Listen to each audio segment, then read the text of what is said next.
Hello friends, ഇന്നൊരു കല്യാണ വൈബാണ് കേട്ടോ. ഇതെൻ്റെ ഒരു ഏട്ടൻ്റെ മോളുടെ കല്യാണമാണ്.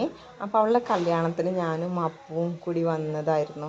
അപ്പുവിന് അപ്പോൾ ഒരു മോളെ കിട്ടിയിട്ട് ഒരു കുഞ്ഞു മോളെ കിട്ടിയപ്പോൾ അപ്പു ഭയങ്കര ഹാപ്പിയായി. പിന്നെ അപ്പു വലിയൊരു ചേച്ചിയായി. അവളെ കെയർ ചെയ്യുന്നു, അവളെ നോക്കുന്നു. കുറച്ച് കഴിഞ്ഞപ്പോൾ കെയറിങ് അധികമായത് കൊണ്ടാണ് തോന്നുന്നു ആ മോൾക്ക് ഭയങ്കരമായിട്ട് ഇറിറ്റേഷനും മതിയായി തുടങ്ങി. ഇത്രയും വലിയ കെയറിങ്ങുള്ള ചേച്ചി വേണ്ടാന്ന് തോന്നുന്നു പറഞ്ഞിട്ട് അവൾ മെല്ലെ സ്കൂട്ടായി. ആ കുഞ്ഞു മോള് ചെറിയൊരു വിഷമം ഉണ്ടായാലും ആൾ ഹാപ്പിയാണ് അപ്പൂസ്. പിന്നെ അവിടെ അടുത്ത ആളെ കണ്ടുപിടിച്ച് അയാളുടെ കൂടെയുള്ള കളിയായിരുന്നു പിന്നെ അവൾക്ക് ഉണ്ടായിരുന്നത് കേട്ടോ. കുറേ നാൾക്ക് ശേഷം നമ്മളൊരു കല്യാണമൊക്കെ അറ്റൻഡ് ചെയ്യുന്നത്. ഇപ്പോൾ അവിടെ ആയതുകൊണ്ട് നമുക്ക് ഇവിടെയുള്ള കല്യാണങ്ങളൊന്നും അറ്റൻഡ് ചെയ്യാൻ പറ്റാറില്ല. പിന്നെ അവിടുത്തെ കല്യാണങ്ങൾക്ക് നമ്മൾക്ക് ക്ഷണം ഉണ്ടാവില്ലല്ലോ. നമ്മളിപ്പോൾ അവിടെ പോയി താമസിക്കുന്ന ആൾക്കാരല്ലേ. വല്ലപ്പോഴൊക്കെ ആരെങ്കിലും നമ്മൾ അടുത്തുള്ള ആരെങ്കിലും ക്ഷണിച്ചെങ്കിലായി. പിന്നെ അങ്ങനെ കല്യാണങ്ങളും ഉണ്ടാവാറില്ല. ഇവിടെ വന്നുള്ള കല്യാണങ്ങൾ നമുക്ക് അറ്റൻഡ് ചെയ്യാനും പറ്റാറില്ല. കാരണം തന്നെ കുറേ ഗ്യാപ്പിന് ശേഷം ഒരു കല്യാണം അറ്റൻഡ് ചെയ്യണത്. ഇത്ര നേരം കല്യാണം പറഞ്ഞിട്ട് ചെക്കനും പെണ്ണിനും കാണിച്ചില്ല. ഇതാണ് ചെക്കനും പെണ്ണും.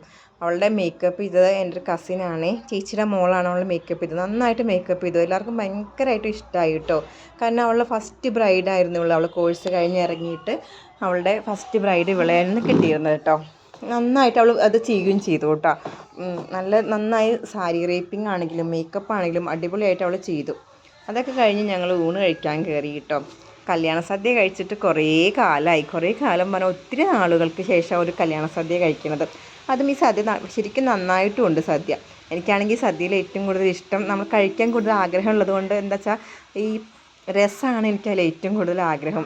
രസം കൂട്ടി കഴിക്കാൻ വേണ്ടിയിട്ടാണ് ഞാൻ ശരിക്കും കല്യാണ സദ്യ കഴിക്കാൻ പോകാറ്. ബാക്കി എല്ലാ കറികളും നമ്മൾ കൂട്ടും കേട്ടോ. പക്ഷെ രസത്തിനോട് ഭയങ്കരമായിട്ട് ഒരു പ്രത്യേക ഒരു ഇഷ്ടമാണ് എനിക്ക്. അതേപോലെ പൈനാപ്പിൾ പുളിശ്ശേരി, ഇതേ കേബേജ് തോരൻ വിളമ്പിയതാണ് ഈ കാണുന്നത്. മൊത്തം കേബേജ് തോരനാക്കി വെച്ചിരിക്കുന്ന ഇലയിൽ. ബാക്കി കറികളൊക്കെ ഇഷ്ടമാണെന്ന് ചോദിച്ചാൽ ഒത്തിരി ഇഷ്ടമല്ല, എന്നാലും പക്ഷേ എനിക്ക് ഭയങ്കര എല്ലാ വെജിറ്റബിൾ കറിയും ഞാൻ കഴിക്കും കേട്ടോ. ഒന്നും അങ്ങനെ കഴിക്കാതെ മിസ് ചെയ്യില്ല. അത് പണ്ട് ചെറിയ കുട്ടിയൊക്കെ ആയിരിക്കുന്ന സമയത്ത് എനിക്ക് എല്ലാ കറികളും കൂട്ടി കഴിക്കാനൊക്കെ ഭയങ്കര ബുദ്ധിമുട്ടായിരുന്നു.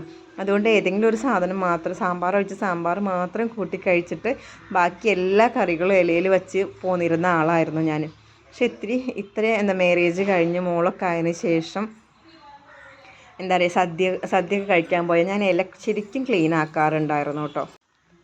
വോയിസ് ഓവർ കൊടുത്തുകൊണ്ടിരിക്കുമ്പോൾ അതിലിടയ്ക്ക് ഒരു കോൾ പോയിരുന്നു. സപ്ലൈക്കോന്നേ എന്താ പറയുക 1000 രൂപയുടെ കിറ്റ് റെഡി ആയിട്ടുണ്ടെന്ന് പറഞ്ഞിട്ട്. അപ്പോൾ അമ്മോട് പറയാനുള്ളത് അതിലിടയ്ക്ക് സദ്യയുടെ കാര്യം ഞാൻ മറന്നുപോയി. കുറേ കാലത്തിന് ശേഷം കല്യാണ സദ്യ കഴിക്കുമ്പോൾ ഭയങ്കര സന്തോഷമുണ്ട് എനിക്ക് കേട്ടോ.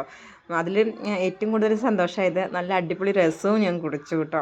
അധികം എൻജോയ് ചെയ്ത് കഴിക്കാനൊന്നും പറ്റിയില്ലെങ്കിലും ഏട്ടനോട് വെയിറ്റ് ചെയ്യുന്നുണ്ടായിരുന്നു. ഞങ്ങൾക്ക് വേറെ സ്ഥലത്തേക്ക് പോകാണ്ടായിരുന്നു.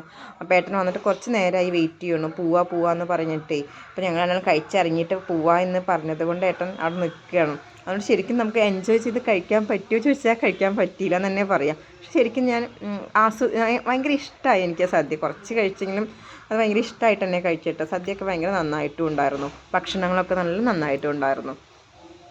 ഇനി ചോറ് വന്നു. ഇനിയിപ്പോൾ സാമ്പാറും വരും.